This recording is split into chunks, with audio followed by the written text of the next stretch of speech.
I was late that morning, the kind of late that ruins your whole day. My coffee spilled, my phone slipped from my hand, and as I turned the corner, I saw the bus doors closing. I ran, yelling for the driver to stop, but the sound of the engine drowned my voice. The bus pulled away, leaving me standing there, panting, half angry, half hopeless. I thought missing that bus was just another unlucky moment in my already tired routine, but it was the start of something I could have never imagined. I looked around, frustrated, and that's when I noticed her. A girl, standing at the stop with her earphones in, hair slightly messy from the wind, holding a sketchbook close to her chest. She looked up, caught my annoyed expression, and smiled softly, as if she understood. That smile, gentle and knowing, melted my frustration. "Missed it too?" she asked, taking off one earbud. I nodded, still catching my breath.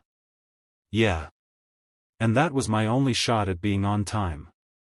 She chuckled. "Maybe the universe wanted you to rest for a minute." I didn't know it then, but that was the moment my life quietly began to change. We sat down on the bench. Her name was Zara, an art student who'd been traveling the same route for months.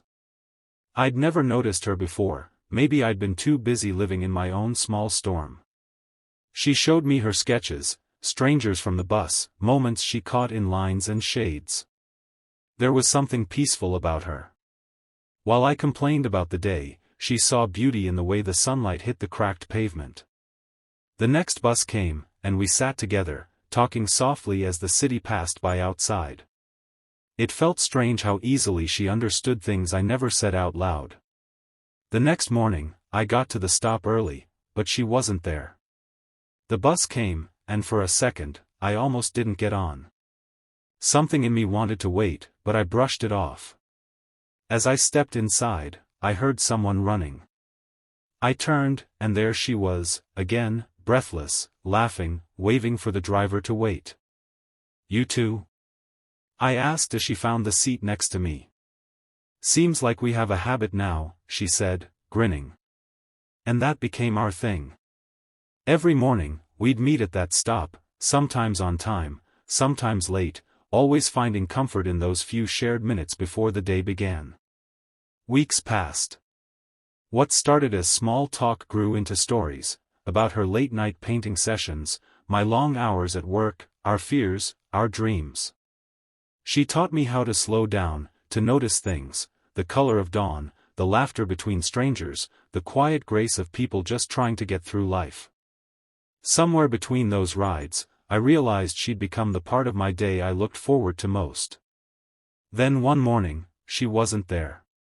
The bench felt colder, the road quieter. I waited through 2 buses, but she didn't come.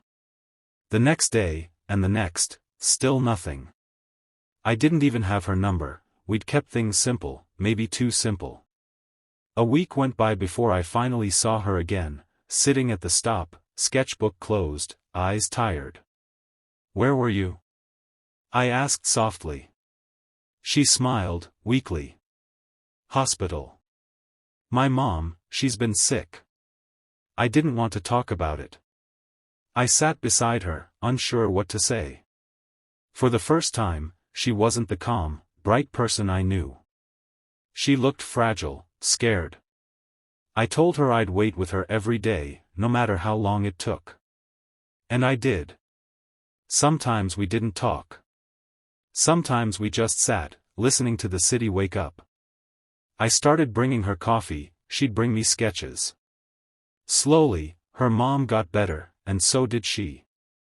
One day, she handed me a page from her book, a sketch of that first morning when I'd missed the bus. "You looked so angry," she said, laughing quietly. But that moment, it changed both our lives. I smiled, looking at the drawing. It wasn't just lines and ink, it was everything we'd been through, everything we'd become.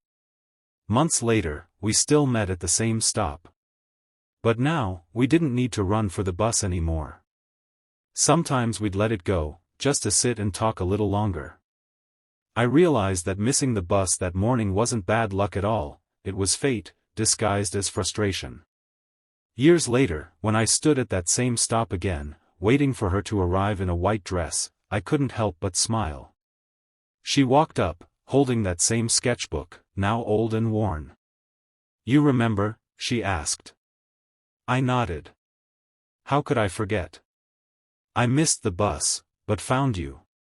And that's how it started, one missed moment, one unexpected meeting, one smile that changed everything. Life has a strange way of giving us what we need at the exact moment we think everything's falling apart. I missed my bus that day, but maybe I was never meant to catch it.